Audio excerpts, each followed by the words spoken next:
10 shef vetëvendosjes. Unë nuk votoj kandidatet për kryeministër, unë edhe të parin, asnjëherë. Prej kur ekzistoj nuk kam votu numrin 1 në asnjë prej subjekteve politike dhe nuk do ta votoja as kësaj here sikur ta votoja vetëvendosjen. Okej. Votoj Glauk Konjuvcën për shkak të rolit që ka luajtur si kryeparlamentar dhe është një zë të themi ndryshe brenda vetëvendosjes që e jep organizatës më shumë pluralizëm dhe më të pasur.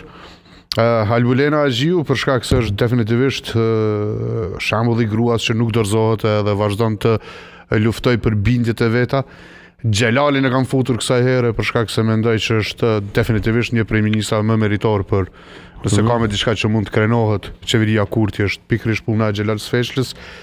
Hajrullah Çeku për shkak të garës në Prishtinë, të cilën e ka bërë në mënyrë fantastike. Nuk arriti të bëhet kryetar, por besoj që hajra ka prezantuar shumë gjëra. Me padyshim që do ta votoja Shqipe Selimin për shkak se Shqipja për ata që nuk e di, nuk është vetëm gruaja e regjës, është edhe një zonjë shumë intelektuale. Ndonse ka vendosur që shumë prej mesazheve të saj t'i dërgojnë në mënyrë të heshtur, duke u bërë kështu edhe heshtja e saj si institucion. Jeta Statovci për shkak të kontributit të saj në parlament. Armend Muja është definitivisht një prej njerëzve me cilët unë herë pajtohem e herë nuk pajtohem, por është briljant në mënyrën e kalkulimit të tij të proceseve. Pastaj Artan Abrashi është shembulli i aktivistit që zhvillohet, rritet dhe bëhet personalitet i jashtëzakonshëm brenda lëvizjes, duke pasur edhe kandidaturën prezant që e pati shumë kualitative. Arber Rexha është definitivisht gjithashtu aktivisti që është rritur shumë dhe është bërë një lloj memorie institucionale e organizatës e asaj që prezanton vetëvendosja, duke e prezantuar pa kurfar ngarendje në përgjithësa studiot edhe në situatat më të vështira. Besoj që për shembull Arbri është kandidati më i mirë që vetëvendosja mund ta ketë për shef të grupit parlamentar në mandatin e ardhshëm.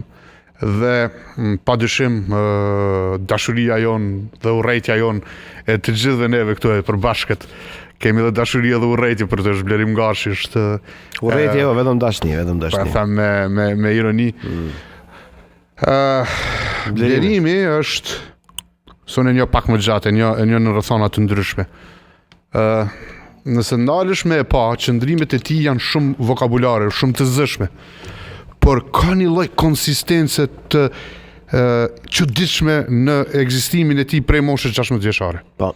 Dhe kur them kështu, kur ne bëjmë një vlerësim kështu për dikën, them që ai njeri ka qëndrim, ka mendjet e tij dhe kjo e bën shumë kualitativ në garën për vetëvendosje. Kjo është diçka e vetëvendosjes. Para se të shkojmë tek Partia Demokratike e Kosovës, na e pak me pamje nga studio kryesore e televizionit të Politikos ku ka nisur debati por pa mua.